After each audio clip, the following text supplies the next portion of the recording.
Sa ngalan ng Ama at ng Anak at ng Espiritu Santo. Amen. Ang pagpapala ng ating Panginoong Hesukristo, ang pag-ibig ng Diyos Ama, at ang pakikipagkaisa ng Espiritu Santo naway sumainyong lahat. At sumainyo rin. Mga kapatid, aminin natin ang ating mga kasalanan upang tayo'y maging marapat gumanap sa banal na pagdiriwang. Inaamin ko sa makapangyarihang Diyos at sa inyo mga kapatid na lubha akong nagkasala sa isip, sa salita at sa gawa at sa aking pagkukulang. Kaya isinasamo ko sa mahal na Birheng Maria, sa lahat ng mga anghel at mga banal, at sa inyo mga kapatid na ako'y panalangin sa Panginoong ating Diyos. Kawaan tayo ng makapangyarihang Diyos, patawarin tayo sa ating mga kasalanan at patnubayan tayo sa buhay na walang hanggan. Amen. Panginoon, kaawaan mo kami. Panginoon, kaawaan mo kami. Kristo, kaawaan mo kami. Kristo, kaawaan mo kami. Panginoon, kaawaan mo kami. Panginoon, kaawaan mo kami.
Manalangin tayo. Ama naming makapangyarihan, niloob mong ang iyong salita na ibinalita ng anghel ay maging taong totoo sa sinapupunan ng mahal na Birhen. Ipagkaloob mong kaming sumasampalatayang siya'y ina ng Diyos ay matulungan niyang dumalangin sa iyo sa pamamagitan ni Hesukristo kasama ng Espiritu Santo magpasawalang hanggan. Amen. Magsiupo po kayo. Pagpapahayag ng salita ng Diyos. Binigyan ng Diyos si Manoah at ang kanyang baog na asawa ng isang anak na ang pangalay Samson.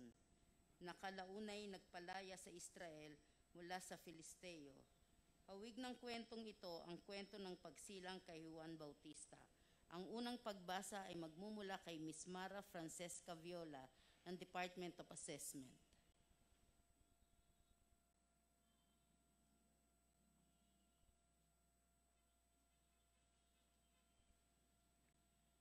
Pagbasa mula sa aklat ng hukom. Noong mga araw na iyon, sa bayan ng Zora, ay may isang lalaking Manoa ang pangalan, kabilang sa lipi ni Dan.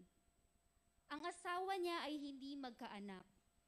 Minsan, nagpakita sa babae ang anghel ng Panginoon at sinabi, "Hanggang ngayon wala kang anak, ngunit hindi magtatagal, maglilihi ka at manganganak. Mula ngayon ay huwag kang iinom ng anumang uri ng alak, ni titikim ng anumang bawal na pagkain. Kung may panganak mo na siya, huwag mong papuputulan ng buhok, pagkat mula pa sa kanyang pagsilang ay itatalaga na siya sa Diyos. Siya ang magsisimulang magligtas sa Israel mula sa mga Filisteo." Ang babae lumapit sa kanyang asawa at kanyang sinabi, "Nagpakita sa akin ng isang propeta ng Diyos, parang anghel. Kinikilabutan ako. Hindi ko tinanong kung taga saan siya at hindi naman niya sinabi kung sino siya. Huwag daw akong iinom ng alak, ni titikim ng anumang bawal na pagkain, pagkat ang sanggol na isisilang ko'y itatalaga sa Diyos." Dumating ang araw at nanganak ang asawa ni Manoa. Lalaki ang sanggol at pinangalanan nilang Samson. Lumaki ang bata na patuloy na pinagpapala ng Panginoon. Ang Espiritu ng Panginoon ay lumukob kay Samson.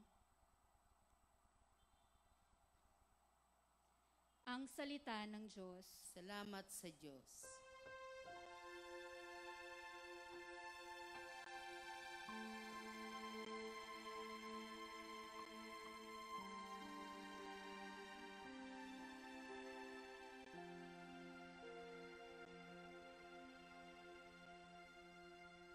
Ang salmong tugunan ay magmumula kay Miss Elsa Pingol ng Parks Development Office.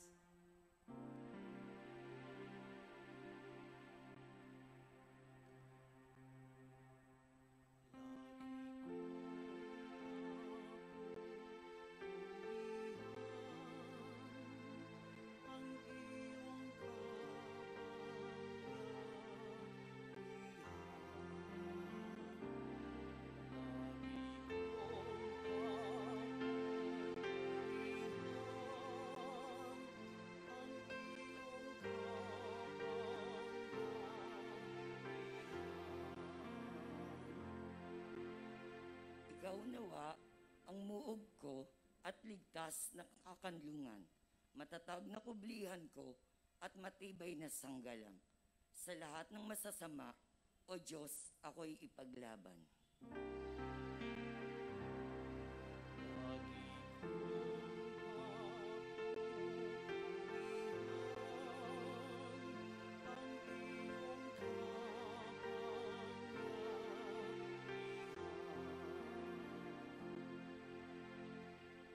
Panginoon, sa iyo ko inilagak ang pag-asa. Maliit pang bata ako, sa iyo may tiwala na. Sa simula at mula pa, wala akong inasahang mag-iingat sa sarili, kundi tanging ikaw lamang.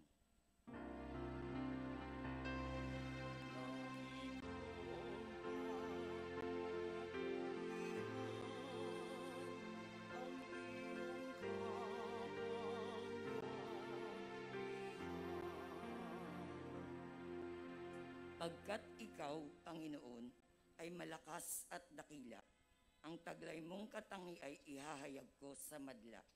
Sa pulpa sa pagkabata, ako'y iyong tinuron. Hanggang ngayon sinasambit ang gawa mong hinangaan.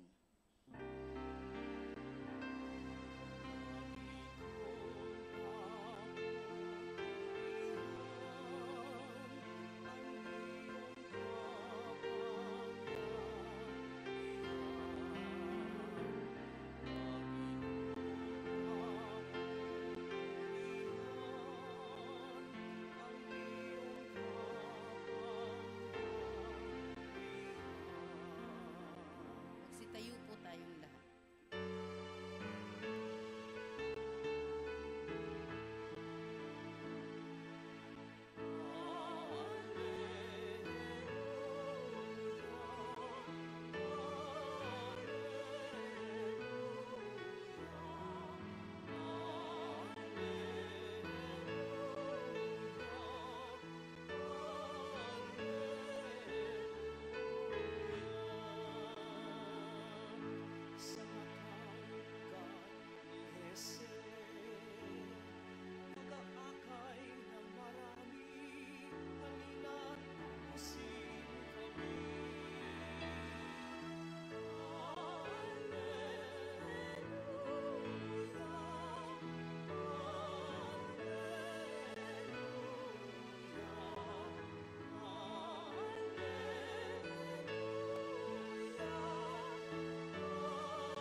at sumainyo rin.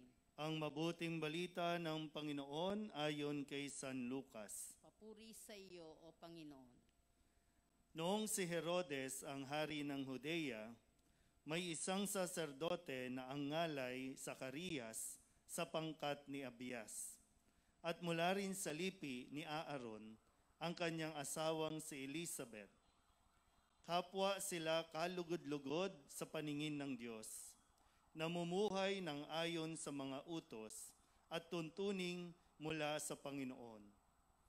Wala silang anak sapagkat baog si Elizabeth at sila'y matanda na. Ang pangkat ni Zacarias ang nanunungkulan noon at siya'y naglilingkod sa harapan ng Diyos bilang saserdote. Nang sila'y magsapalaran ayon sa kaugalian ng mga saserdote, siya ang nahirang na maghandog ng kamanyang. Kaya't pumasok siya sa templo ng Panginoon sa oras ng pagsusunog ng kamanyang. Samantalang nagkakatipon sa labas ang mga tao at nananalangin. Walang ano-ano'y napakita sa kanya ang isang anghel ng Panginoon. Nakatayo sa gawing kanan ng dambanang sunugan ng kamanyang. Nagulat si Zacarias at sinidlan ng matinding takot nang makita ang anghel. Ngunit sinabi nito sa kanya, "Huwag kang matakot, Zacarias. Dininig ng Diyos ang panalangin mo. Kayo ni Elizabeth ay magkakaanak ng isang lalaki at Juan ang ipangangalan mo sa kanya. Ikaw ay matutuwa at magiging maligaya at marami ang magagalak sa kanyang pagsilang sapagkat siya'y magiging dakila sa paningin ng Panginoon.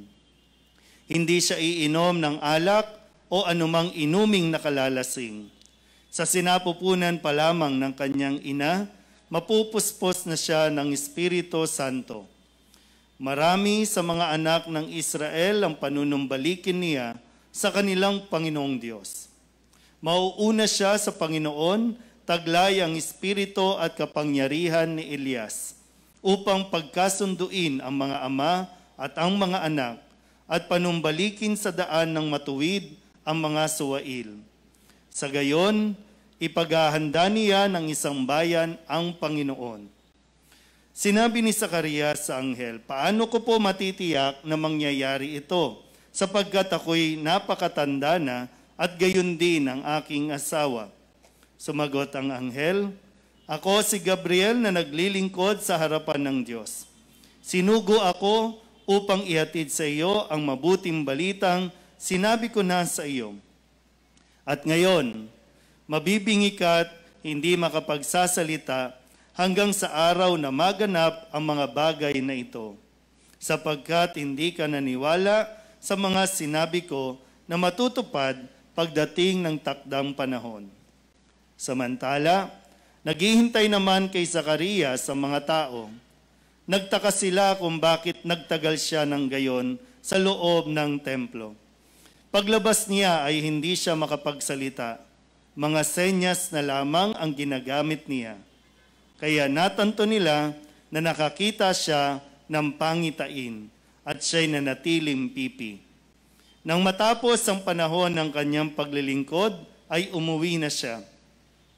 Hindi nga nagtagal at naglihi si Elizabeth at hindi ito umalis ng bahay sa loob ng 5 buwan. "Ngayoy, nilingap ako ng Panginoon," wika ni Elizabeth. "Ginawa niya ito upang alisin ang aking kadustaan sa harapan ng mga tao." Ang mabuting balita ng Panginoon. Pinupuri ka namin, Panginoong Hesukristo. Magsiupo po ang lahat. Isang magandang gabi po sa inyong lahat. Alam ko umuulan pero no? Okay ba tayo? Okay. Okay lang, no? Sige nga, palakpakan natin ang Pong Jesus Nazareno. Kamusta po ang inyong paghahanda para sa darating na Kapaskuhan na ngayon ay ilan na ba? 6 na araw na lang. Tama ba? 6. Kasi nasa pang-4 na gabi na tayo ng ating pagsisimbang gabi. Kung sakasakali lang naman, no, doon sa mga araw-araw na nakakasubaybay sa atin pong sa Facebook Live at sa ano bang tawag doon? Naka-live tayo sa City Hall, no? Kung sakasakali lang, tayo po ay nasa ika-4 na ng anticipated simbang gabi. Ika-4. So, mayroon pang 6. Ilan ba? 5. Tama, no? 5. Kasi 9 na gabi. Yan. At least alam ninyo, no? Okay. Normally, pag ako po ang nagmimisa, ay nire-review ko para for the sake ng mga hindi nakapunta, hindi nakapagsimba, at least masundan po ninyo ang kwento ng kaligtasan, ang kwento ng pagmamahal ng Diyos. At dalangin natin nawa sa bawat pagpatak ng ulan, kasabay niyan, maulanan lahat ng virus na nandito sa atin para talagang malinis tayo. Kaya ito ay isang biyaya din, no? Yung pag-ulan ay isang biyaya na kung saan nililinis ang ating paligid at lalo tigit nawa, mas maging malinis ang ating kaisipan. Noong unang gabi, ipinakilala sa atin, no, sa pamamagitan mismo ni Kristo, yung pagpapakilala at pagpupuri niya kay Juan Bautista, na si Juan Bautista ang nagpakilala naman at naghanda sa mga tao sa pagdating ni Kristo. Kaya nga narinig nyo bahagi ng ebanghelyo natin, yung role o misyon na gagampanan ni Juan Bautista na siya naman talagang nagampanan niya sa simula't simula pa. So yun yung first night. Second night ay binalik tayo sa lahing pinagmulan ni Kristo. Diba, no? Lahat ng pangalan, lahat ng tao na naging bahagi, no, ng plano ng Diyos. Yung iba pumalpak, yung iba nagkamali, yung iba nagkasala, pero lahat yon ay bahagi ng plano hanggang sa lumitaw ang pangalan ni Jose na asawa ni Maria na magiging ina ni Jesus. Yan. So yung huling pangalan na narinig natin, pangalan ng lalaki ay Jose. Kaya kahapon, ikatlong gabi, narinig na natin yung kwento ng tatay ni Jesus. Yung kwento kung paanong sa plano ng Diyos, ang gusto niyang maging tatay ni Jesus ay si Jose, na nakatakda ng pakasal kay Maria. Maganda yung paalalahanan ulit, no? Yung mga kalalakihan dito, no? Yung mensahe ng anghel kay Jose, ang sabi doon, kasi nag-iisip siya, no? Naguguluhan siya. Itutuloy ba niya na maging asawa si Maria, nabuntis? Hindi pa niya ginagalaw. Sabi nung anghel, huwag kang matakot, pakasalan si Maria. Sa mga kalalakihan dito, huwag kayong matakot. Sabihin nyo nga yung mga kalalakihan katabi ninyo, pakasal ka na. Uy, tingnan. Munta mo, takot talaga. Bakit nga ba kayo natatakot magpakasal? Sige nga, bakit kayo natatakot magpakasal? O sa mga babae, maganda, diretsahan nyo na yung lalaki na kung sino man yan, sabihan mo na agad, bakit ka ba natatakot? Umaasa ka pa ba na may papatol pa sa yung iba? Sige nga. Pero sa mga kababaihan din sana, mag-isip-isip kayo, ha? Kung ilang taon na hindi ka pa pinapakasalan, iwanan mo na. Umanap ka noong katulad ni Jose, matino, no? Matuwid na tao. Pero seriously po, sana po yung mga kalalakihan na nakakapakinig dito, sana naman, no? Mahirap yung habang buhay na lang live-in. Mahirap na lang habang buhay na lang parang partner lang ang tawag sa inyo. Kasi kahit ilang anak meron kayo, pag hindi kayo nagpakasal, hindi kayo mag-asawa. Wala kayong right, wala kayong karapatan kahit kanino sa isa't isa hanggat hindi kayo nagpapakasal. At ang plano ng Diyos sa mga mag-asawa, kasal. Parang gusto na akong hulihin nila. Pakasal na sa Quiapo, libre kasal, ha? Sa mga gusto magpakasal, ha? Sa Quiapo, gusto nyo na walang problema, ha? Wala kayong gagastusin. Kakasal namin kayo doon. Basta hindi pa kayo kasal sa una, ha? At hindi pa kayo kasal sa sibil. Pero yung mga nagsasama, no? Kasal sa sibil, o kaya nagsasama ng wala pang kasal, pakasal na kayo, ha? Mga lalaki, baka ito yung the best gift ever na maibibigay nyo ngayong Pasko kapag sinabi ninyo sa inyong kinakasama, sa inyong partner, sa inyong kalib-in, will you marry me? Wow, nagpakita ang anghel siguro sa iyo. No, pero mga lalaki, no? Magpakalalaki. Hindi nasusukat yung pagkalalaki dun sa kung ilang babae ang kung sino man yung nakasama mo. Yung totoong lalaki, yung pagpapakalalaki, kung paano ginagampanan yung responsibilidad. Bahagi nung nandito, yung kartilya. Ano ba yung nakasulat sa kartilya? Sa isang mag-anak, lalaki ang haligi. Lalaki.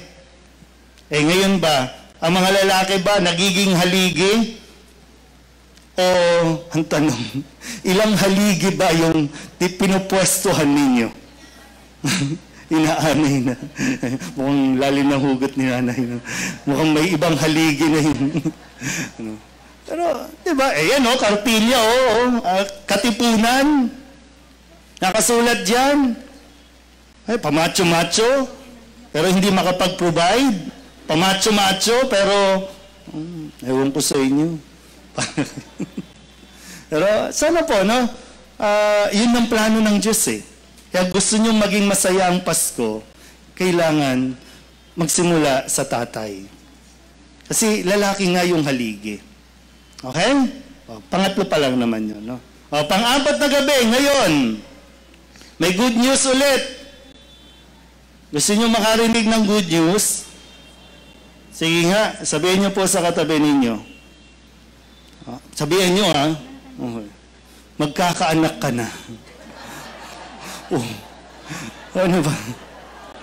Ha? Ayaw. Matayaw. Ulit, sabihin mo, magkakaanak ka na. Alo? Walang imposible. Kit, pwede ka ba magkaanak, Kit? No? Si Mama Char, pwede ba magkaanak yan? No? Ayaw din. Marang diring-diri kayo. No? Ayan, tuloy tayo ng ilaw ni Mayor. Yan. Ayaw. Nagdilim tuloy ang paningin. No?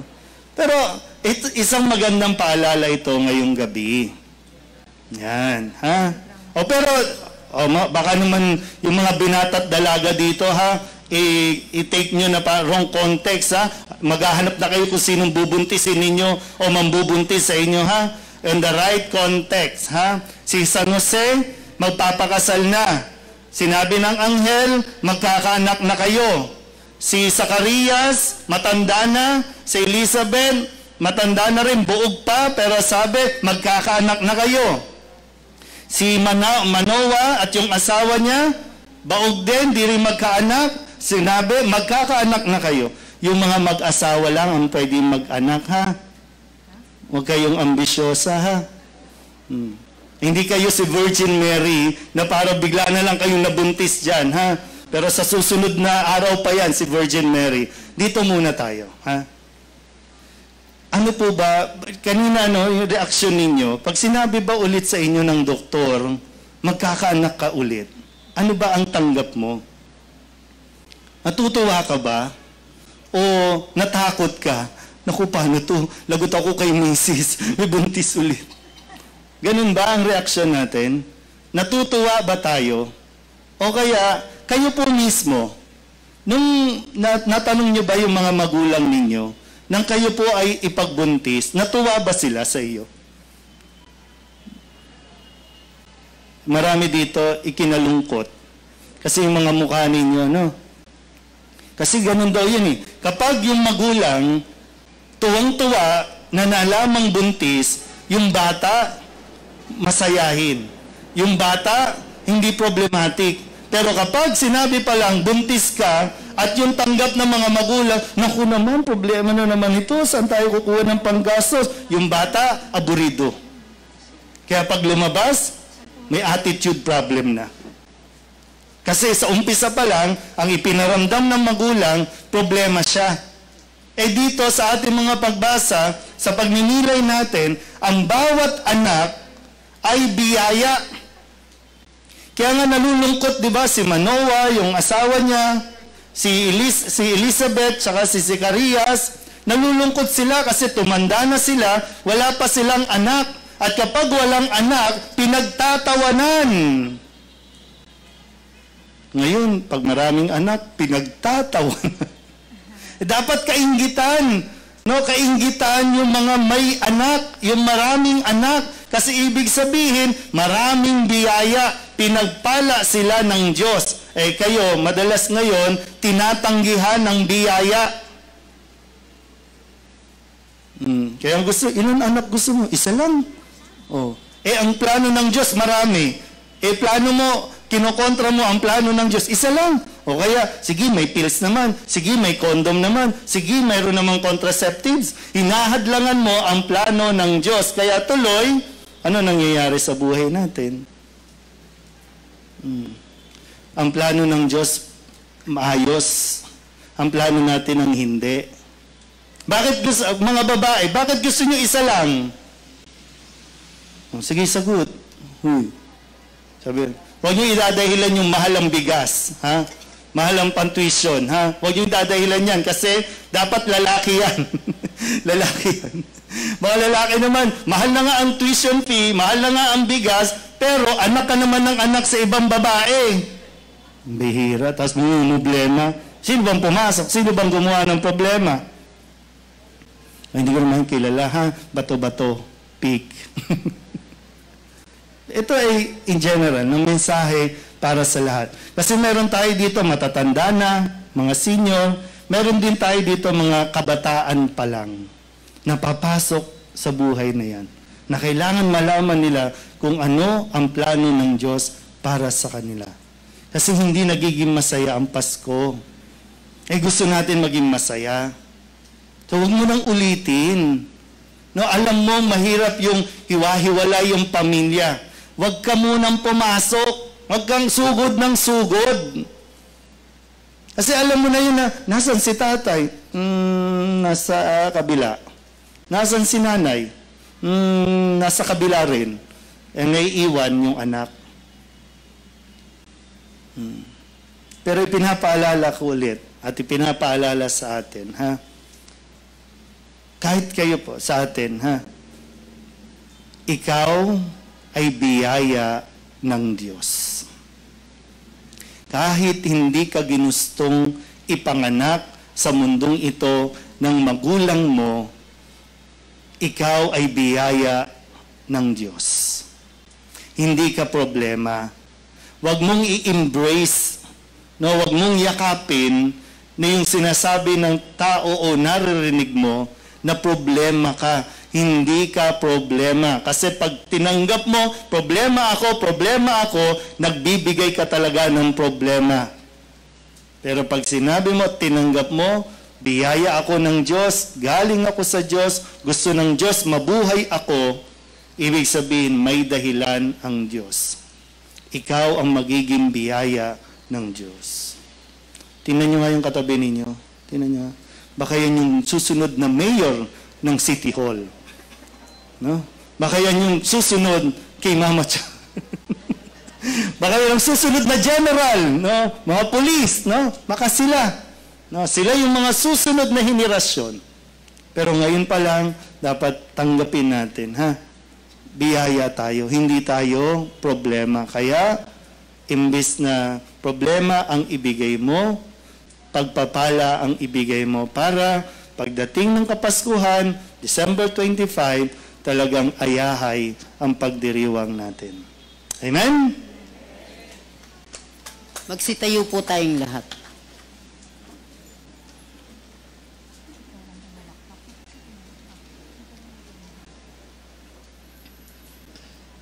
Minamahal ko mga kapatid, hindi matatawaran ng kagandahang loob ng Diyos. Ibibigay niya sa atin ang lahat ng ating mga pangangailangan sa kanyang itinakdang panahon. Ang ating itutugon, Panginoon, biyayaan mo kami. Panginoon, biyayaan mo kami. Ang panalangin ng bayan ay magmumula kay Ms. Karen Gapas ng Public Recreation Bureau.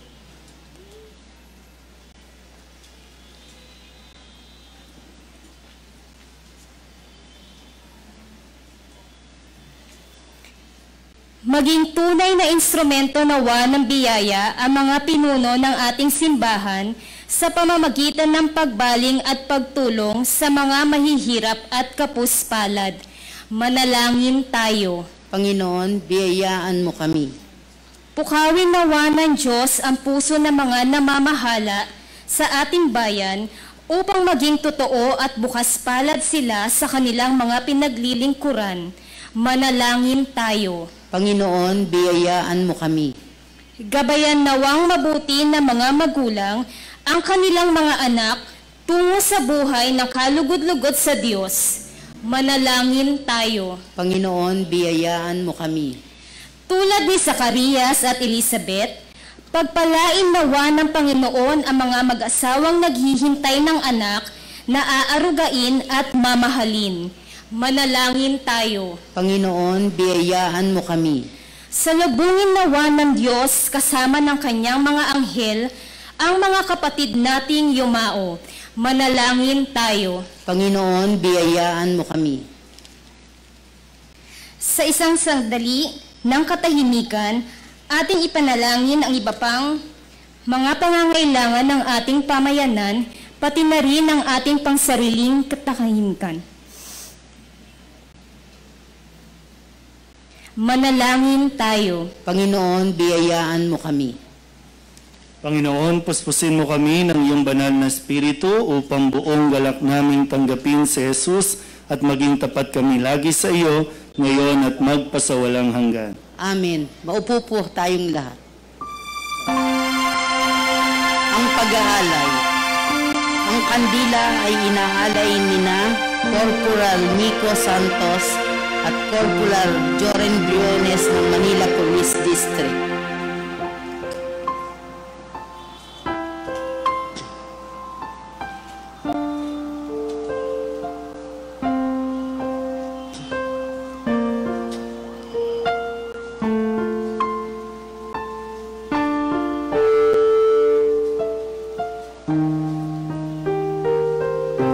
Ang bulaklak naman ay inahalay nina Miss Lani Balatay at Miss Karen Isabel Acapulco ng Manila City Library.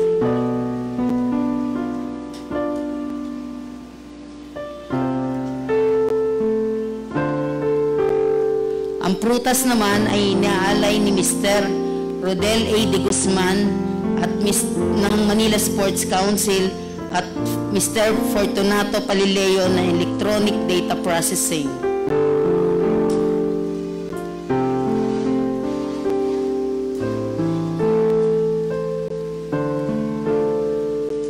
Ang goods ay inaalay ni Miss Emma Almario ng Department of Assessment, Jericho Aruta ng Parks Development Office, Ruth Feliciano ng Public Recreation Bureau,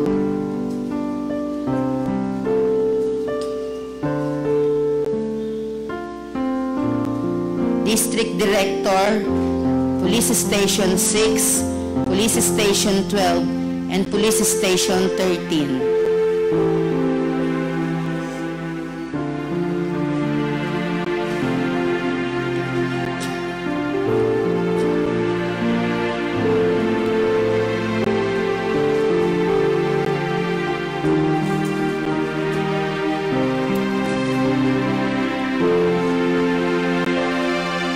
Iba pang maghahalay ay galing kina Manila Police District, Miss Mercy Capiel ng Department of Assessment, Mr. Alipio S. Murabe Jr. ng Public Recreation Bureau, Miss Mel Villanueva ng Manila City Library, Mr. Rodel A. de Guzman ng Manila Sports Council, at si Mr. Fortunato L. Palileo ng Electronic Data Processing.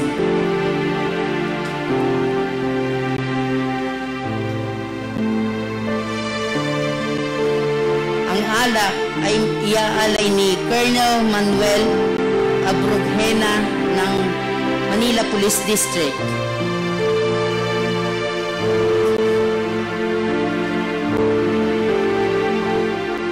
Ang sigorium ay iaalay ni Miss Mercy Capiel ng Department of Assessment.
Magsitayo po tayong lahat. Manalangin kayo mga kapatid upang paghahain natin ikalugdan ng Diyos Amang makapangyarihan. Tanggapin nawa ng Panginoon itong paghahain sa iyong mga kamay, sa kapurihan niya at karangalan, sa ating kapakinabangan at sa buong sambayanan niyang banal. Ang naming lumikha, ang mga alay naming nakahain sa iyong dambana ay pabanalin nawa ng paglukob ng banal na Espiritu na pumuspos sa sinapupunan ng mahal na Birheng Maria upang magdalang tao at magsilang sa iyong anak na siyang namamagitan magpasawalang hanggan. Amen. Sumayin niyo ang Panginoon. At sumayin niyo Itaas sa Diyos ang inyong puso at diwa. Tinaas na namin sa Panginoon. Pasalamatan natin ang Panginoong ating Diyos. Marapat na siya ay pasalamatan. Ama naming makapangyarihan, tunay ng marapat na ikaw ay aming pasalamatan sa pamamagitan ni Jesucristo na aming Panginoon. Ang pagsusugo mo sa Kanya ay ipinahayag ng lahat ng mga propeta. Ang pagsilang niya ay pinananabikan ng mahal na Birheng kanyang inang tunay.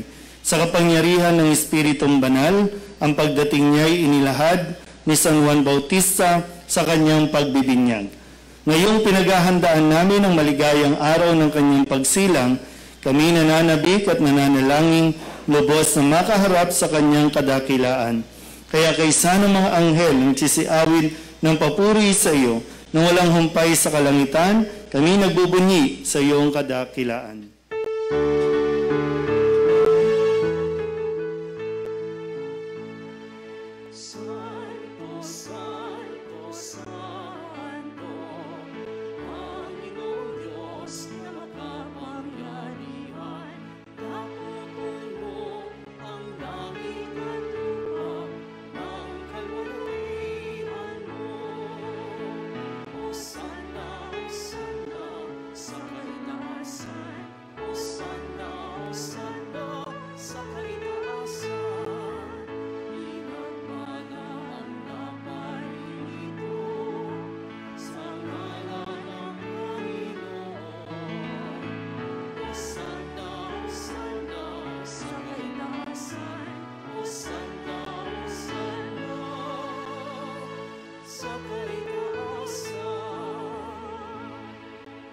Ama naming banal, ikaw ang bukal ng tanang kabanalan.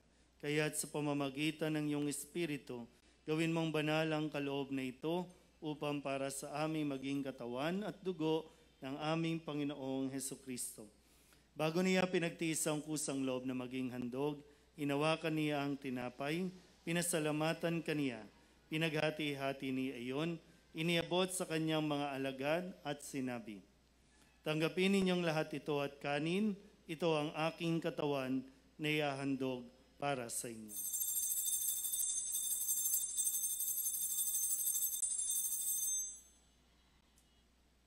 Gayun din naman ang matapos ang hapunan, hinawakan niya ang kalis, muli kaniyang pinasalamatan.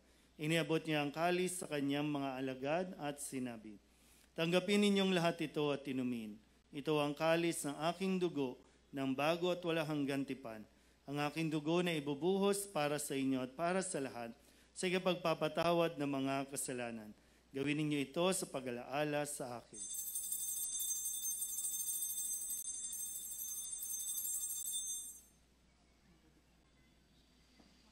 Ipagbunyi natin ang misteryo ng pananampalataya.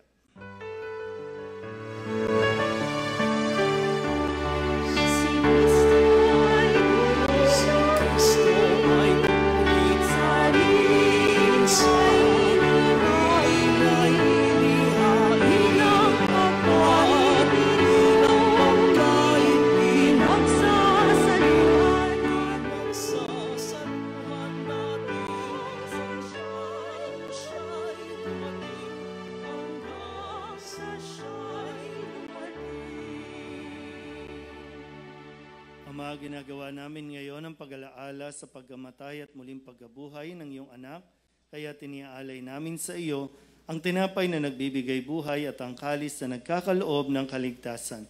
Kami nagpapasalamat dahil kami iyong minarapat na tumayo sa harap mo para maglingkod sa iyo. Isinasamo namin kami magsasalo-salo sa katawan at dugo ni Kristo ay mabuklod sa pagkakaisa sa pamamagitan ng Espiritu Santo. Ama, lingapin mo ang iyong simbahang laganap sa buong daigdig. Puspusin mo kami sa pag-ibig, kay San Francisco na aming Papa, ni Broderick na aming tagapangasiwa at ng Tanang Kaparian. Alalahanin mo rin ang mga kapatid naming nahimlay na may pag-asang sila'y muling mabubuhay, gayon din ang lahat ng mga pumanaw. Kawaan mo sila at patuloyin sa iyong kaliwanagan. Kawaan mo at pagindapating kaming lahat na makasalo sa iyong buhay na walang wakas. Kaysa ng mahal na Birheng Maria na Ina ng Diyos, ng kabiyak ng puso niyang si San Jose. Kaysa ng mga apostol at ng lahat ng mga banal na namuhay dito sa daigdig ng kalugod-lugod sa iyo, may pagdiwang nawa namin ang papupuri sa kararangal mo sa pamamagitan ng iyong anak na aming Panginoong Hesukristo. Sa pamamagitan ni Kristo, kasama niya at sa Kanya, ang lahat ng parangal at papuri ay sa iyo, Diyos amang makapangyarihan, kasama ng Espiritu Santo, magpasawalang hanggan.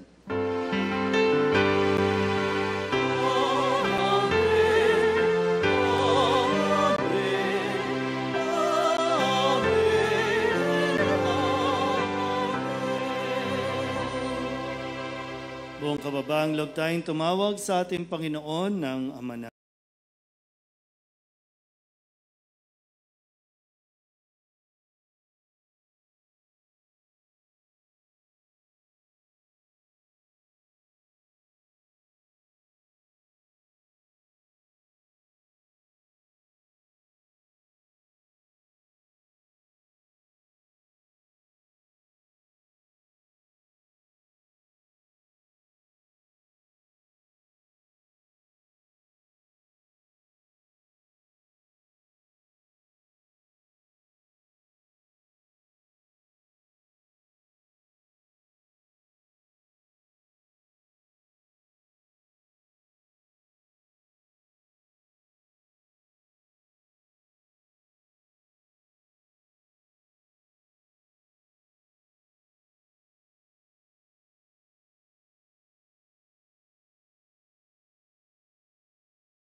Inihiling namin kami iadya sa lahat ng masama, pagkalooban ng kapayapaan araw-araw, iligtas sa kasalanan at ilayo sa lahat ng kapahamakan, samantalang aming pinananabikan ang dakilang araw ng pagpapahayag ng tagapagligtas naming si Hesukristo.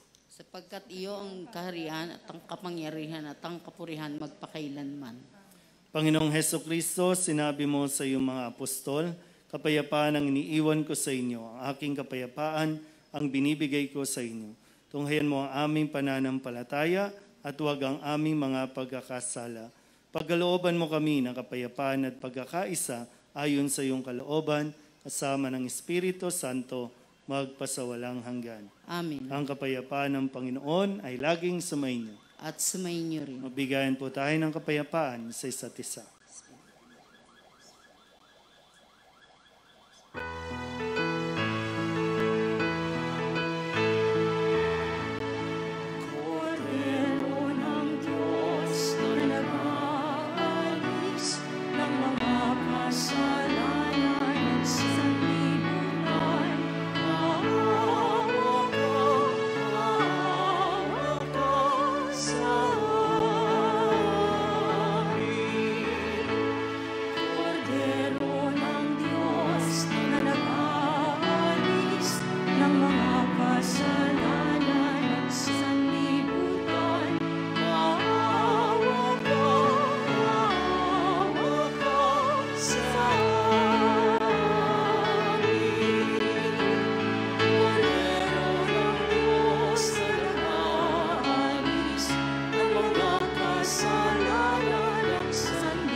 Ito ang kordero ng Diyos.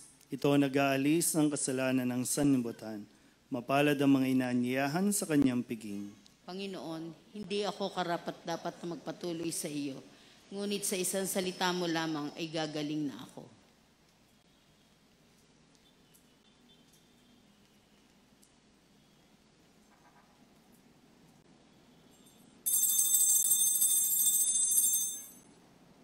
Manatili po kayong nakaupo at lalapit po ang mga lay minister para magbigay ng communion.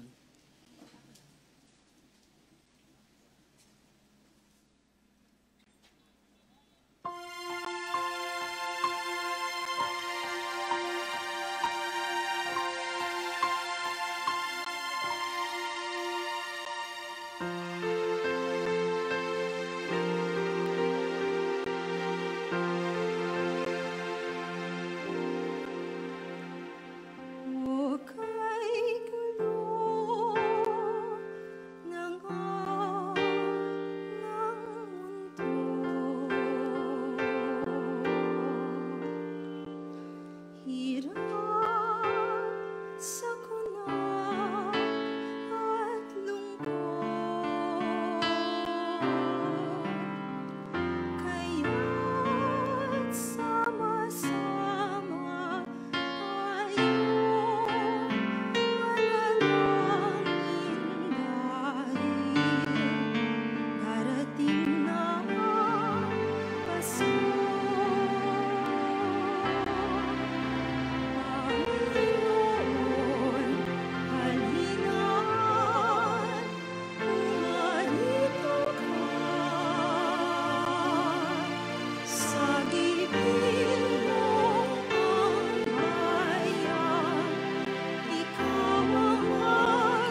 Magsitayo po tayong lahat. Manalangin tayo. Ama naming mapagmahal, sa aming pagsasalo sa banal na hain, lagi nawa naming madama ang iyong kagandahang loob upang kami magkamit ng kaligtasan, pakundangan sa pagkakatawang tao ng iyong anak, ngayong aming ginugunita ang kanyang ina, sa pamamagitan din ni Jesucristo kasama ng Espiritu Santo, magpasawalang hanggan. Amen. Muli po ang aming pasasalamat sa Manila City Hall, kay Mama Cha sa patuloy na pag-organize ng ating pong misa ng simbang gabi dito po sa Cartilla. At salamat po sa lahat ng mga nag-offer, mga patuloy na nagsisimba gabi-gabi. Kahit umuulan ngayon ay naririto kayo. Yung sa mga nagsiserve, konting ingat lang, naulanan kayo, maligo agad. Mahirap magkalagnat kasi yung lagnat, COVID agad. So, di ba ganun, no? Pag nilagnat, yung ordinaryong lagnat, ewan ko ba naman, ordinaryong lagnat, sipon, bigla COVID agad, isolate agad. So ayaw naman natin ma-quarantine tayo, Paskong Pasko naka-quarantine. Kaya siyempre, palakasin din yung ating mga resistensya para tuloy-tuloy yung Pasko natin. At panghuli po, bagamat kanina pinagtatawanan natin, pero seryoso po, yung mga nagsasama na hindi pa kasal, pwede kayong magpakasal sa simbahan, dyan sa Quiapo, libre, wala kayong poproblemahin. Basta yung first time lang na magpapakasal, ha? Ano may asawa na, papakasal ulit eh. Hindi na po pwede yun, ha? So, sana po, pag-isipan ninyo, ha? Para ngayong Pasko, marami ang magpropose. So, by next 2021, marami nang ikakasal. So, mga brad, huwag kayong matakot. Huwag kayong matakot sa gastos. Dapat nga ngayon kayo magpakasal eh. Kasi bawal yung bisita. Diba, hindi kayo makapag-imbay. Ngayon yung the best. May reason eh. Hindi sila magtatampo kasi Zoom na nga lang. O atin ka na. So walang problema yan. Ha? Pero sana po pag-isipan mabuti ng mga kalalakihan dito. Makatumatanda na. Hindi pa rin pinakakasalan yung babaeng pinangakuan na mamahalin. Yun po. Okay. Magkita-kita po tayo ulit bukas. Yan. Para sa ikalima. Sumainyo ang Panginoon. At sumainyo rin. At pagpalain kayo ng makapangyarihang Diyos, Ama at Anak at Espiritu Santo. Amen. Tapos sa banal na misa, humayo tayo sa kapayapaan ni Kristo. Salamat sa Diyos. Magandang gabi po.